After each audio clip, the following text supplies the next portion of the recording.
வணக்கம். அமரர் கல்கியின் பொன்னியின் செல்வன் முதல் பாகம் புதுவெள்ளம். அத்தியாயம் 18. இடும்பன்காரி. கொள்ளிடத்து பரிசல் துறையில் ஆழ்வார்க்கடியான் நம்பி என்னும் திருமலையப்பனை விட்டுவிட்டு வந்துவிட்டோம். அந்த வீர வைஷ்ணவரை இப்போது கொஞ்சம் கவனிக்கலாம். வந்தியத்தேவன் குதிரை ஏறி குடந்தை நகர் நோக்கி சென்றதும் திருமலை அவன் போன திசையை பார்த்து கொண்டே தனக்குள் சொல்லிக் கொண்டான். இந்த வாலிபன் மிக பொல்லாதவனாய் இருக்கிறான். நாம் தட்டியில் நுழைந்தால் இவன் கோலத்தில் நுழைகிறான். இவன் உண்மையில் யாருடைய ஆள், எதற்காக எங்கே போகிறான் என்பதை நம்மால் கண்டுபிடிக்க முடியவில்லை. கடம்பூர் மாளிகையில் நடந்த சதிக்கூட்டத்தில் இவன் கலந்து கொண்டானா என்றும் தெரியவில்லை. நல்ல வேளையாக குடந்தை ஜோதிடரை பற்றி இவனிடம் சொல்லி வைத்தோம். நம்மால் அறிய முடியாததை குடந்தை ஜோதிடராவது தெரிந்து கொள்ளுகிறாரா பார்க்கலாம். என்ன சுவாமி, அரச மரத்தோடு பேசுகிறீங்களா? உங்களுக்கு நீங்களே பேசிக்கிறீங்களா என்ற குரலை கேட்டு ஆழ்வார்க்கடியான் திரும்பி பார்த்தான். கடம்பூரிலிருந்து வந்த வந்தியத்தேவனுக்கு குதிரை பிடித்து கொண்டு வந்த பணியாள் பக்கத்தில் நின்றான். அப்பனே, நீயா கேட்டாய்? நான் எனக்கு நானே பேசிக்கொள்ளவும் இல்லை, அரச மரத்தோடு பேசவும் இல்லை. இந்த மரத்தின் மேலே ஒரு வேதாளம் இருக்கிறது, அதனோடு சிறிது சல்லாபம் செய்தேன் என்றார் திருமலையப்பர். ஓஹோ, அப்படிங்களா? அந்த வேதாளம் சைவமா வைஷ்ணவமா என்றான் அந்த ஆள். அதைத்தான் நானும் கேட்டுக்கொண்டிருந்தேன். அதற்குள்ளே நீ வந்து குறுக்கிட்டாய். வேதாளம் மறைந்து விட்டது, போனால் போகட்டும். உன் பெயர் என்ன அப்பனே? எதற்காக கேட்கிறீர்கள் சுவாமி? நடு கொள்ளிடத்தில் படகு கவிழாமல் காப்பாற்றினாயே, அப்படிப்பட்ட புண்ணியவானாகிய உன்னை நான் ஞாபகத்தில் வைத்து கொள்ள வேண்டாமா? என் பெயர் இடும்பன்காரி சுவாமி என்று இழுத்தார் போல சொன்னான். ஓ, இடும்பன்காரியா? எப்போதோ கேட்ட ஞாபகமாக இருக்கிறதே. இடும்பன்காரி அப்போது ஒரு விசித்திரமான காரியம் செய்தான். தன்னுடைய விரிந்த கைகள் இரண்டையும் ஒன்றின் மேல் ஒன்றை குப்புறுத்தி வைத்துக்கொண்டு இரு ஓரத்து கட்டை விரல்களையும் ஆட்டினான். ஆட்டிக்கொண்டே திருமலையப்பரின் முகத்தை பார்த்தான். அப்பனே, இது என்ன சமிக்ஞை, எனக்கு விளங்கவில்லையே என்றார் திருமலை. அப்போது இடும்பன்காரியின் கரிய முகம் மேலும் சிறிது கருத்தது. கண்புருவங்கள் நெறிந்தன. நான் ஒன்றும் சமிக்ஞை செய்யவில்லையே என்றான். செய்தாய், நான் தான் பார்த்தேனே. பரதநாட்டிய சாஸ்திரத்தில் திருமாலின் முதல் அவதாரத்துக்கு ஒரு அஸ்தம் பிடிப்பதுண்டு, அது மாதிரி செய்தாயே. திருமாலின் முதல் அவதாரம் என்றால் அது என்ன? விஷ்ணுவின் முதல் அவதாரம் தெரியாதா? மச்சாவதாரம். மீனை சொல்லுகிறீர்களா?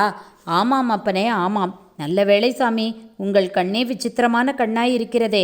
வெறும் மரத்தின் மேலே வேதாளம் தெரிகிறது, என் வெறுங்கையிலே மச்சாவதாரம் தெரிகிறது. ஒருவேளை மீன் பேரிலேயே சாமிக்கு கொஞ்சம் ஆசை அதிகமோ? சேச்ச, அந்த மாதிரியெல்லாம் சொல்லாத அப்பனே. அது போனால் போகட்டும். நம்மோடு படகிலே ஒரு வீர சைவர் வந்தாரே, அவர் எந்த பக்கம் போனார் பார்த்தாயா? பார்க்காமல் என்ன, பார்த்தேன். நான் குதிரை வாங்க போன பக்கம்தான் அவரும் வந்தார். உங்களை பற்றி திட்டிக்கொண்டே வந்தார். என்னவென்று என்னை திட்டினார்? உங்களை மறுபடியும் அந்த வீர சைவர் பார்த்தால் உங்கள் முன்குடுமியை சிரைத்து தலையை மொட்டையடித்து. ஓஹோ, அந்த வேலை கூட அவருக்கு தெரியுமா? உங்கள் திருமேனியிலுள்ள நாமத்தையெல்லாம் அழித்துவிட்டு திருநீற்றை பூசி விடுவாராம். அப்படியானால் அவரை கட்டாயம் நான் பார்த்தே ஆக வேண்டும். அவருக்கு எந்த ஊர் என்று உனக்கு தெரியுமா? அவருக்கு புள்ளிருக்கும் வேளூர் என்று அவரே சொன்னாருங்க. அந்த வீரசைவரை போய் பார்த்துவிட்டுதான் மறுகாரியம். அப்பனே, நீ எங்கே போகப் போகிறாய்? ஒருவேளை நீயும் அந்த வழி வரப்போகிறாயோ? இல்லை, நான் எதற்காக அங்கே வருகிறேன்? திரும்பி கொள்ளிடத்தை தாண்டி கடம்பூருக்குத்தான் போகிறேன். இல்லாவிட்டால் எஜமானர் என் கண்ணை பிடுங்கிவிட மாட்டாரா? அப்படியானால் உடனே திரும்பு, அதோ படகு புறப்படப் போகிறது. இடும்பன்காரி திரும்பி பார்த்தபோது ஆழ்வார்க்கடியான் கூறியது உண்மை என்று தெரிந்தது. படகு புறப்படும் தருவாயில் இருந்தது. சரி சாமியாரே, நான் போகிறேன் என்று சொல்லிவிட்டு படகுத்துறையை நோக்கி விரைந்து சென்றான் இடும்பன்காரி. பாதி வழியில் ஒரு தடவை திரும்பி பார்த்தான். அதற்குள் ஆழ்வார்க்கடியான் ஒரு விந்தையான காரியம் செய்திருந்தான். மளமளவென்று அந்த அரசமரத்தின் மீது பாய்ந்து ஏறி கிளைகள் அடர்ந்திருக்கும் இடத்துக்கு போய்விட்டான். ஆகையால் இடும்பன்காரியின் கண்ணோட்டத்தில் அவன் விழவில்லை. இடும்பன்காரி நதியின் பரிசல் துறையை அடைந்தான். படகோட்டிகளில் ஒருவன், அக்கறைக்கு வருகிறாயா அப்பா என்று கேட்டான். இல்லை, அடுத்த படகில் வரப்போகிறேன், நீ போ என்றான் இடும்பன்காரி. அடே, இவ்வளவுதானா? நீ வருகிற வேகத்தை பார்த்துவிட்டு படகை நிறுத்தினேன் என்று சொல்லி ஓடக்காரன் கோல் போட்டு ஓடத்தை நதியில் செலுத்தினான். இதற்குள் அரசமரத்தின் நடுமத்தி வரையில் ஏறி நன்றாக மறைந்து உட்கார்ந்து கொண்டே திருமலை, ஓகோ, நான் நினைத்தது சரியாக போயிற்று. இவன் படகில் ஏறவில்லை, திரும்பித்தான் வரப்போகிறான். வந்த பிறகு எந்த பக்கம் போகிறான் என்று பார்க்க வேண்டும். இவனுடைய கைகள் மச்சஹஸ்த முத்திரை காட்டியதை நான் நன்றாக பார்த்தேன். அதன் பொருள் என்ன? மீன். மீன் சின்னம் எதை குறிக்கிறது? ஆ, மீன் பாண்டியனுடைய கொடியில் பொறித்ததல்லவா ஒருவேளை? ஆஹாஹா, அப்படியும் இருக்குமோ? பார்க்கலாம். சிறிது பொறுமையுடனே இருந்து பார்க்கலாம்.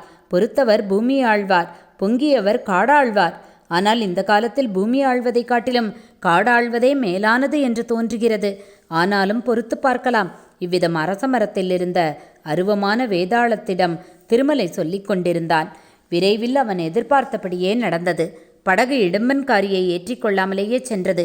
இடும்பன்காரி நதிக்கரையில் இருந்தபடி அரசமரத்தடியை உற்று உற்று பார்த்தான். பிறகு நாலா திசைகளிலும் துளாவி பார்த்தான். ஆழ்வார்க்கடியான் எங்கும் இல்லை என்பதை நன்கு தெரிந்து கொண்டு திரும்பி அதே அரசமரத்தடிக்கு வந்து சேர்ந்தான். இன்னும் ஒரு தடவை சுற்றும் முற்றும் நன்றாய் பார்த்துவிட்டு அந்த மரத்தடியிலேயே உட்கார்ந்து கொண்டான். எதையோ அல்லது யாரையோ எதிர்பார்ப்பவன் போல அவனுடைய கண்கள் நாலாபுறமும் சுழன்று நோக்கி கொண்டிருந்தன. ஆனால் மரத்தின் மேலே மட்டும் அவன் அண்ணாந்து பார்க்கவில்லை. பார்த்திருந்தாலும் திருமலை நன்றாக தம் திருமேனியை மறைத்து கொண்டிருந்தபடியால் மரத்தின் மேல் அவர் உட்கார்ந்திருப்பது இடும்பன்காரிக்கு தெரிந்திராது. சுமார் ஒரு நாழிகை நேரம் இவ்விதம் சென்றது. திருமலைக்கு கால்கள் மரத்து போகத் தொடங்கின. இனி வெகுநேரம் மரத்தின் மேல் இருக்க முடியாதென்று தோன்றியது. இடும்பனோ மரத்தடியிலிருந்து எழுந்திருக்கும் வழியாக தோன்றவில்லை. தப்பித்து போவது எப்படி? எவ்வளவு ஜாக்கிரதையாக மரத்தின் மறுபக்கத்தில் இறங்கினாலும் ஏதாவது சத்தம் கேளாமல் இராது. கேட்டால் இடும்பன்காரி உடனே பார்த்து விடுவான். அவனோ இடுப்பில் ஒரு கூரிய கொடுவாளை செருகிக் கொண்டிருந்தான். அதை தன் பேரில் அவன் பிரயோகிக்க மாட்டான் என்பது என்ன நிச்சயம்? வேறு என்னதான் செய்வது? பேய் பிசாசைப் போல பயங்கரமாக சத்தமிட்டு கொண்டு இடும்பனின் மேலேயே குதிக்கலாமா? குதித்தால் வேதாளம் என்று நினைத்து கொண்டு அவன் பயத்தினால் மூர்ச்சையடைந்து விழலாமல்லவா? அல்லது தப்பித்து ஓட பார்க்கலாமல்லவா? அச்சமயம் தானும் தப்பி ஓடிவிடலாம். இவ்விதம் திருமலை எண்ணிய சமயத்தில் அவனுடைய சோதனை முடிவடையும் என தோன்றியது. ஒரு ஆள் தென்மேற்கிலிருந்து, அதாவது குடந்தை சாலை வழியாக வந்து கொண்டிருந்தான்.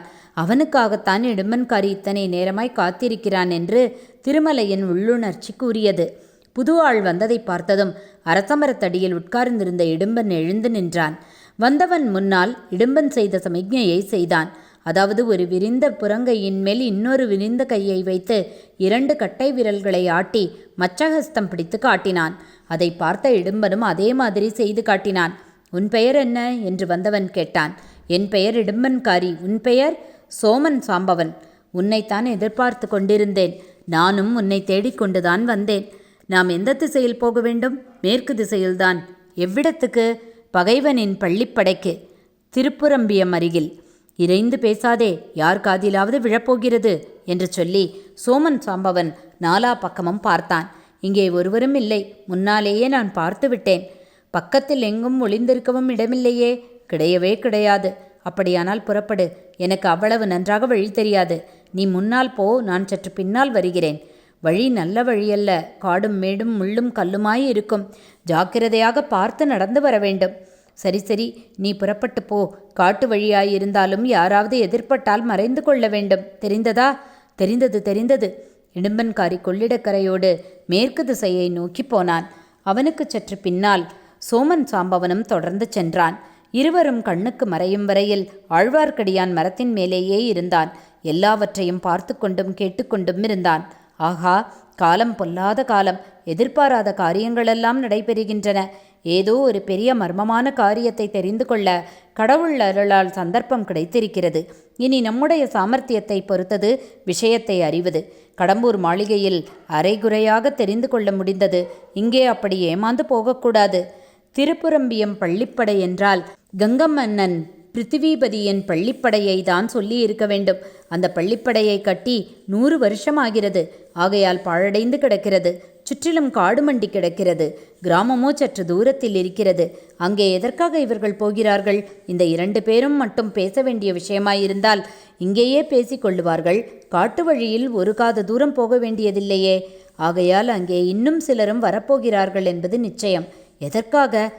பிருத்திவிபதியின் பள்ளிப்படையை பகைவனின் பள்ளிப்படை என்று இவர்களில் ஒருவன் சொல்லுவானேன். பிருத்திவிபதி யாருக்கு பகைவன்? ஆஹா, நாம் நினைத்தது உண்மையாகும் போலிருக்கிறதே. எதற்கும் பார்த்து தெரிந்து கொள்ளலாம். இவர்கள் கொள்ளிடக்கரையோடு போகிறார்கள். நாம் மண்ணிக்கரையோடு போகலாம். மண்ணிக்கரையில் காடு அதிக அடர்த்தியாயிருந்தாலும் பாதகமில்லை. காடும் மேடும் முள்ளும் கல்லும் நமக்கு என்ன லட்சியம்? அவைதான் நம்மை கண்டு பயப்பட வேண்டும். இவ்வாறு எண்ணிக்கொண்டும் வாயோடு முணுமுணுத்து கொண்டும் திருமலை அரச மரத்திலிருந்து இறங்கி சற்று தெற்கு நோக்கி போனான். மண்ணியாறு வந்தது. அதன் கரையோடு மேற்கு நோக்கி நடையை கட்டினான். ஜனசஞ்சாரமில்லாத அடர்ந்த காடுகளின் வழியாக ஆழ்வார்க்கடியான் புகுந்து சென்று சூரியன் அஸ்தமிக்கும் சமயத்தில் திருப்புரம்பியம் பள்ளிப்படை கோவிலை அடைந்தான். இதோட அத்தியாயம் 18 நிறைவு பெற்றது. 19வது அத்தியாயத்தை அடுத்த பதிவில் பார்க்கலாம்.